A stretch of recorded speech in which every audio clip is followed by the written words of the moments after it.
Hey everybody, welcome once again to Toy Talk. And this month, I want to talk to you about stepping out of your comfort zone. And our comfort zone is essentially the paradigms that are preset in our minds. Our minds have two parts, a conscious part and a subconscious. Now, in the conscious, we can think, we can ponder, we learn things, we stop and think about what it is that's being taught, and we decide whether we agree with it or not. With the subconscious, it just kind of gets into our mind through the senses, through the five senses. At a very young age, most parents will do what they can to help their children learn as infants, to set positive things into their mind, to help them be more intelligent. A lot of parents will play classical music for children because we've learned that it stimulates the brain and it increases intelligence. What we don't realize a lot of the time is that what's being said not just to the children, but around the children is all setting into their subconscious mind.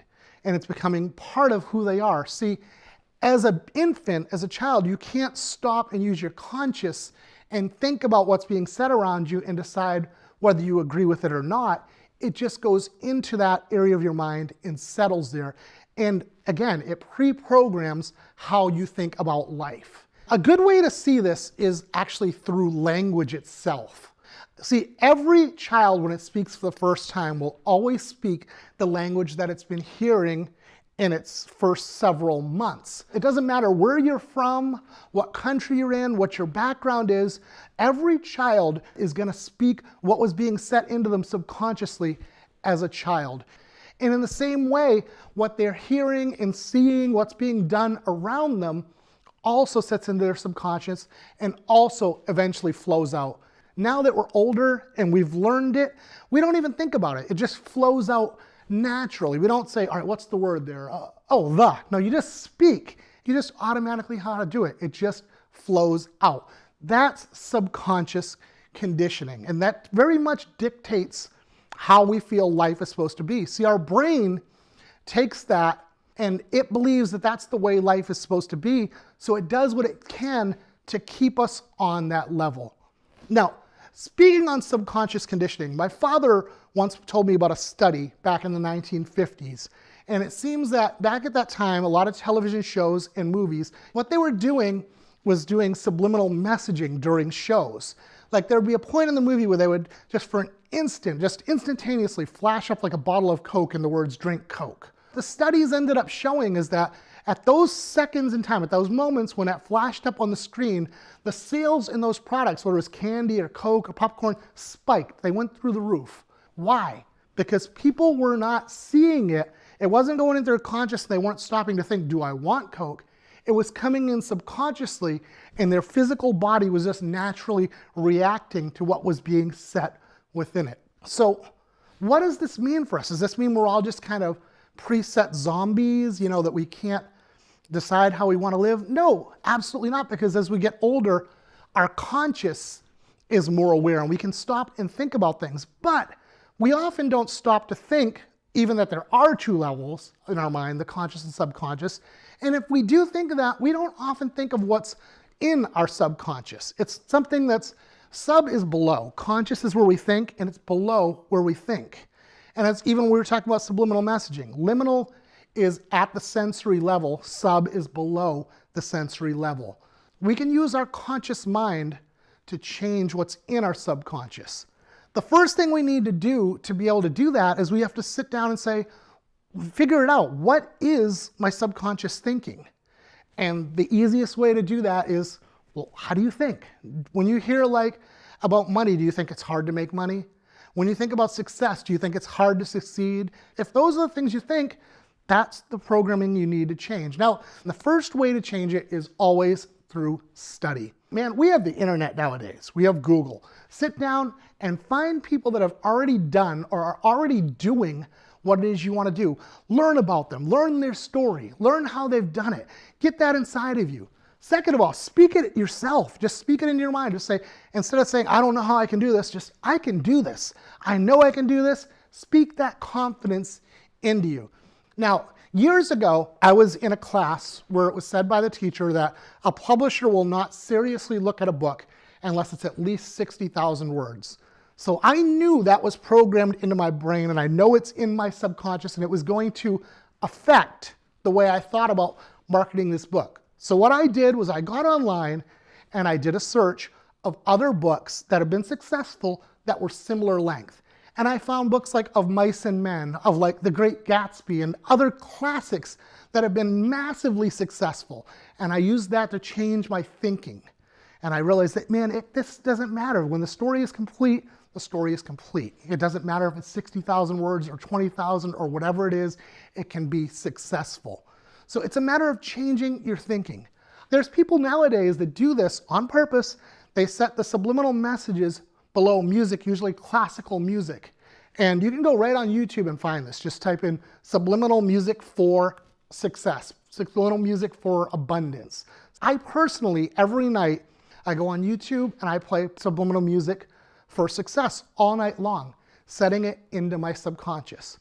Now, because we are used to living a certain way, that it's been pre-programmed into our minds through our subconscious, it's very likely that your mind is going to kind of fight against this. It's already been programmed for whatever it is, 20, 30, 40, 50 years, that you're supposed to live a certain way.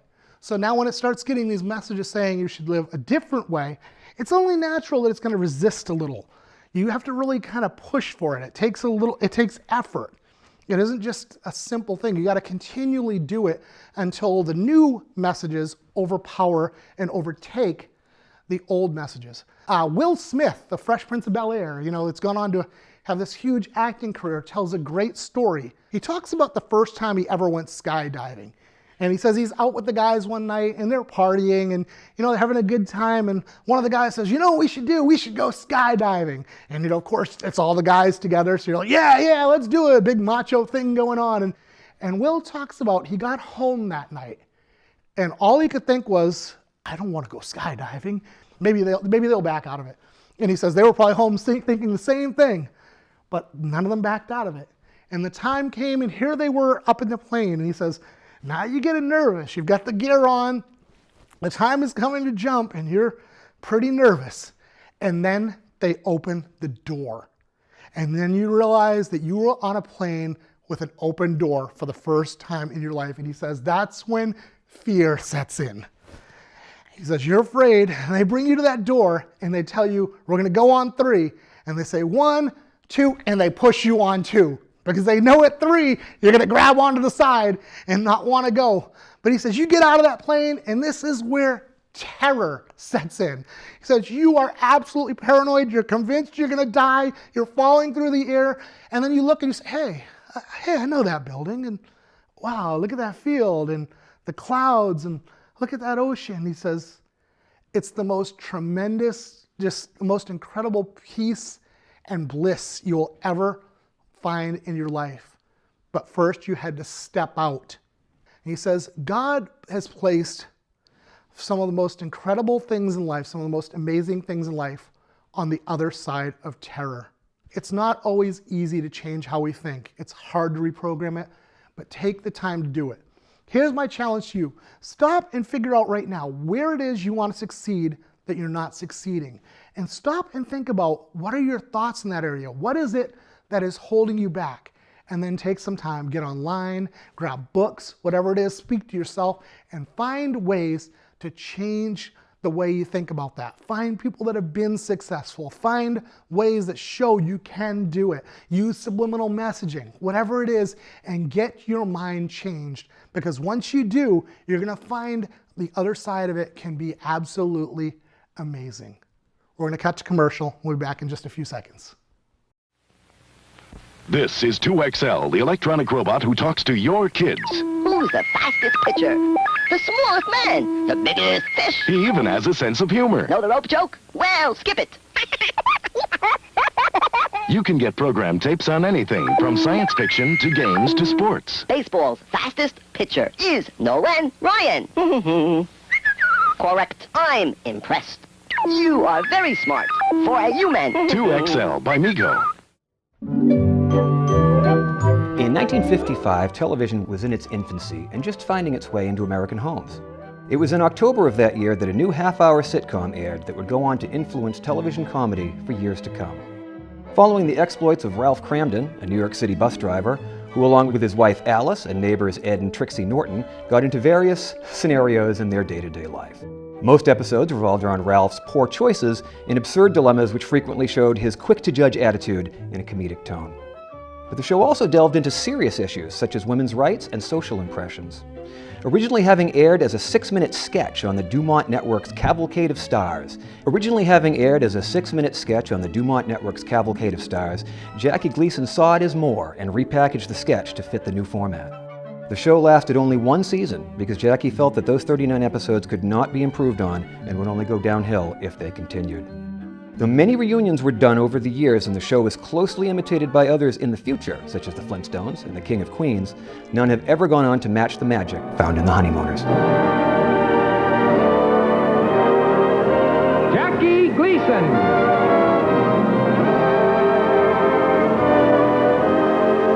The Honeymooners. With the stars, Art Carney, Audrey Meadows, Joyce Randolph. Brought to you by your Buick dealer. And away we go. Hey, well, we're back in my home once again, this time to take a look at my Jackie Gleason collection. Now, before I ever started collecting toys, I've mentioned before that I was a stand-up comedian for a couple of years, did shows here and there, mostly throughout Oklahoma. And at that time, what I did was I started buying a lot of pictures of various comedians that I really like. And my all-time favorite comedian, my comedic idol, is Jackie Gleason. And the very first thing I ever bought, that I guess would be considered a collectible, since I was collecting the pictures, was this picture right up on the wall. Jackie Gleason in his classic kind of, and away we go kind of pose. And, Jackie is kind of an interesting comedian, because this is a man who never once released a comedy album. He never did stand-up. Basically, Jackie got his start in the 1950s. It might have been actually the late 40s. I'd have to look that up again. But Jackie Gleason got his start in New York City, where he went out and became an MC at nightclubs. And his entire routine was just ad-libbed. He would just get out there, and whoever the crowd was that night, he would ad-lib, just converse with the crowd. His jokes would come up on the spot, and this carried on for years. Jackie Gleason was notorious for not wanting to rehearse. People in the cast of his various shows would want to rehearse, and he'd say, no, we know the script, we've got it memorized, let's get out there and just do it. Let's get it done. And Jackie eventually did make the jump from the stage, from doing the MC shows, to television on DuPont's Cavalcade of Stars. DuPont was one of the early television networks. And it was there that he started doing some sketch comedy. He did guys like Joe the Bartender. He did a character, a very eccentric millionaire called Reginald von Gleason III. There was another, in contrast, that was a very poor man called the Poor Soul, who was like basically a homeless man. And it was on this show, and actually that show eventually became the Jackie Gleason Show. Very similar, sketch comedy guests, kind of a variety type show. And it was on these two shows that he started a sketch called The Honeymooners, which is, of course, what Jackie Gleason is most known for.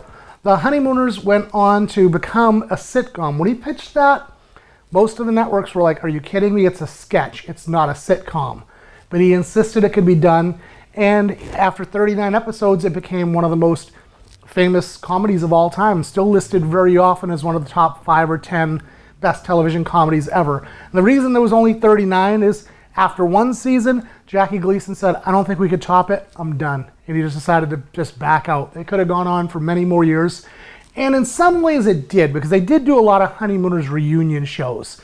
Kind of, they'd come back over a holiday, or there was a period of time when they went out on the road and traveling in a bus. He had been a bus driver on the show, playing the character of Ralph Cramden. And there was a period of time where he and Ed Norton and Trixie and Alice, all the main characters, went traveling across America on a bus. But beyond that, Jackie also went on to do movies. He starred in The Toy with Richard Pryor. He was Smokey in Smokey and the Bandit. But let's take a look at some of the toys I've got. Now, like I said, the very first thing I got was this picture up here that was just something I grabbed. And I'll be honest, none of my Jackie Gleason toys are super rare. When I first started collecting toys, like I said, he was already my favorite comedian, I would go into stores and say, do you have anything Jackie Gleason? And if they had it, I took it. And this is probably one of my favorite pieces. This is original from the 1950s. This is from the Jackie Gleason show. And it's the And Away We Go TV fun game. Staying on with games from the 80s, we had the Honeymooners VCR game. And one of the very first toys I ever bought, shortly after I started collecting, I went into, I believe it was called Henry's, a little kind of corner collectible store in Beverly, Massachusetts. And again, asked, do you have any Jackie Gleason? And he said, he went out back. He didn't even have these on the shelves. And he came out and said, if you're interested, I can give you these, but I won't split them up. And I said, I would not let you split them up. And again, not really old or rare per se, but I love them. Up here, we've got a few other things, some comic books, some collectible plates. This is probably my favorite piece. Like I said, he was known for other sketches on his comedy shows, and this is Joe the Bartender. See, over the years, especially on television, Jackie Gleason became very well known for Ralph Cramden, for the Honeymooners. But a lot of people tend to forget his other characters. And one of my favorites was Joe the Bartender. Came across this one day, and what it is an old shaving mug. Back then you would put the brush in one spot, the razor in the other, and just got a picture of Joe the Bartender on there. And yeah, so I love my Jackie Gleason collection. I hope you enjoy it. And we'll be back right after these messages with our guest for this month. How sweet it is! New from Mattel, it's the Honeymooners VCR game. A funny, fast-paced contest that'll bowl you over with laughs. Watch outrageous scenes from the Honeymooners' lost episodes. Then test your memory by answering questions on what you just saw. The Honeymooners VCR game, new from Mattel. So this month we are talking about stepping out of your comfort zone, and I am doing that right now. As you can see, we're in a different setting. We're actually in the iCam office. And you remember a few months ago I did the episode where I talked a little bit about technology and specifically about modern computer technology. And I said, I'm kind of right at that cusp where I've lived with it half my life and not half my life. And I'm learning to embrace more of it. I do use this technology every day, but I'm not as tech savvy as a lot of the younger viewers watching. So this month, we're doing something that is, again, out of my comfort zone, a little different. We have a guest coming on that is not here. While I'm sitting in the office at iCam in Ipswich, Massachusetts, he is in Palm Coast, Florida. Let's welcome this month's guest of Mike's Dead Formats, Mike Kales. Welcome, Mike. Hey, how's it going, buddy? Good. But man, start out right off the bat. Tell us a little bit about Mike's Dead Formats. Mike's Dead Formats is basically a social media platform that allows people to buy and sell collectibles, and they don't have to worry about like the auction sites, the PayPal site, you lose all the fees. All the auction sites and stuff like that.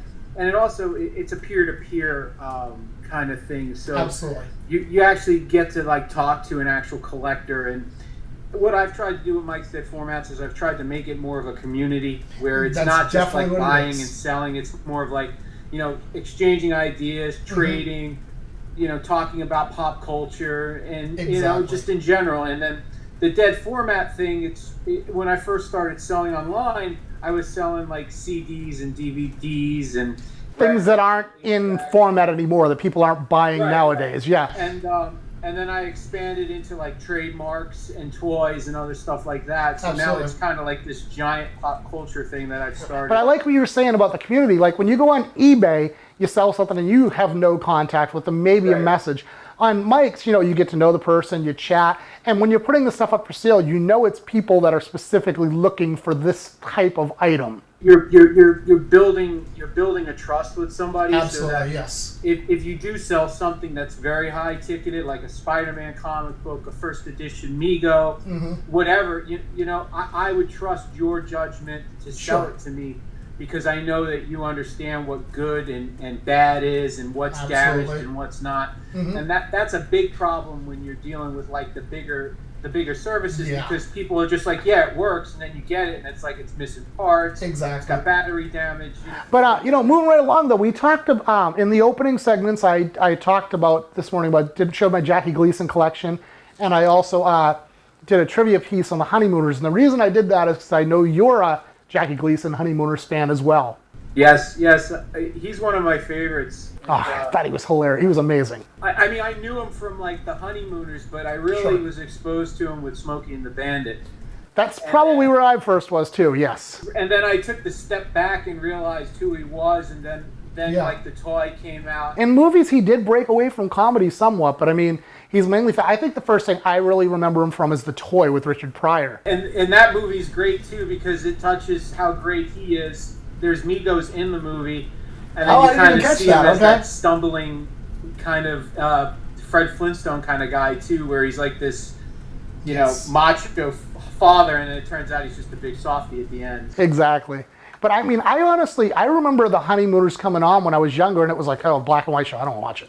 You know, and I didn't pay attention to it. And it really wasn't until about maybe 10 or 15 years ago that I made that connection. Oh gosh, the Honeymooners was brilliant. Yeah, it was incredible, and the pop culture impact that it made. Exactly. I mean, it touched the Flintstones, and now you can see it's been touching Family Guy. Family Guy, King of Queens, All in the Family, yeah. Yeah, I mean it's almost like it's like the jumping point of buddy comedy. Absolutely, yes. You know, that and Lucy are probably the two biggest influence on television. Absolutely. And you mentioned the Flintstones. Now, there was a big issue when that show came out. Jackie Gleason actually wanted to sue them because it was such a literal ripoff of the Honeymooners. And friends talked him out of it because they said, you don't want to be the guy who got known for suing the Flintstones and ending the Flintstones. Well, it's funny, too, because if he did win the lawsuit, he would have never been Justice in the movie. That's true.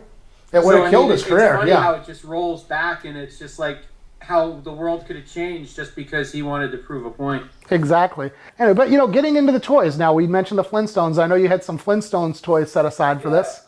Well, my wife and I collect animation cells. Oh, okay. And, great. A couple of years ago, she picked up actual cell from one of the Fruity Pebble cartoons that they did for the commercials. Okay, I was trying to picture which episode this was, but now that you say the commercial, I actually remember this. Each photo here is an actual cell. Oh, wow. So it's an actual 5-second scene. Yeah, when he would have been rowing actually on the commercial, yeah. So look a little, a little plush, yeah. Knickerbocker, you know. Now, Knickerbockers is, something we've never mentioned on the show before, but Knickerbocker did some great plush toys. I know I've had some Curious George and some different stuff like that from Knickerbocker that's come through. Yeah, they did a small line of like regular toys, and I think they did like a little bit of the Annie toys, like the stuffed animals when the Annie movie came out. Yes, now that you say that, I forgot about that. And I think they went out of business around the same time Mego first went out of business too, because I think that they put a lot of money into like doing like movies and TV shows that just never panned out, and I think they just finally had to go by the wayside. Yeah, and a lot of companies did. That was the early 80s. A lot of those toy companies that soared huge in the 70s kind of hit a dead end in the early 80s for some reason. Yeah, the main thing was like with Mego, it was, they had an opportunity to get that Star Wars license, and once they passed. Kenner changed the size of the figures. Yeah. The Mego figures were they were kind of almost forgotten because they were just so much larger, and Star Wars came up with those 3 3/4. It changed the whole surface of toys, And it definitely did. And then Kenner themselves, they obtained like a whole bunch of other licenses that were actually very popular. Sure. And then you looked at Mego, and they kind of picked up the Black Hole. They got Buck Rogers. Yeah. And those, they didn't really pan out as big as Star Wars. No, not at all. They really kind of hurt them in the long run. They did Star Trek. Now, that is the company I know that you're most connected with is Mego, as we started mentioning it. Yeah, Mego's my life. It's got some of my favorite memories as a kid, and I've always been a real big fan of the brand, so much so that I'm actually you got the Mego shirt on. I didn't even catch that yet. One of the trademark holders for the interlocking MC logo. So I have my own little toy. That's kind of the dead format too. I bought a bunch of trademarks of toy companies that went out of business. Oh, I didn't know that. Okay. Yeah, that's cool. and now they're coming back. So Mego is coming back. Now they were around since the 1950s. I think it was 1954, but they were never really like a big toy company until 71 when they started coming out with they initially got the DC and Marvel line, and they started putting out those action figures. And what happened was, it went to so many. Their son Marty. Mego Marty, yep. And he did the Action Jackson as kind of to do like the GI Joe kind of thing. Yeah. And then they were really doing well. They were getting really good market penetration, Sure. and Action Jackson was really doing well. Yep. And then they changed the law on how you could do commercials for children. Okay. And the line everything failed. changed. A gentleman walked in and said that he can get the licenses for Batman and Superman Sure. and Spider-Man and all this. And Marty's like, get me the licenses. Absolutely. And that's where they took off, and eventually became Star Trek, Planet of the Apes, and I mean everything. yeah. You know, it was crazy. It all pretty much started with Batman and the DC superheroes, and then his son said, well, what about Spider-Man? And then he got Spider-Man too. And that's what my real memory as a child of Migos was, I just remember for whatever reason it was, one year, I think it was Christmas time, it was the Sears catalog, man, and we ordered in Robin, and I remember going to the Sears catalog store, to pick it up with my parents, and there was my Migo Robin, But, then Migo died in 1982. Yeah, it's really unfortunate too, because that Star Wars really just destroyed everything. It really hurt a lot of toy manufacturers. But now Migo is back. They are back, and they are back with a force. Man. Absolutely.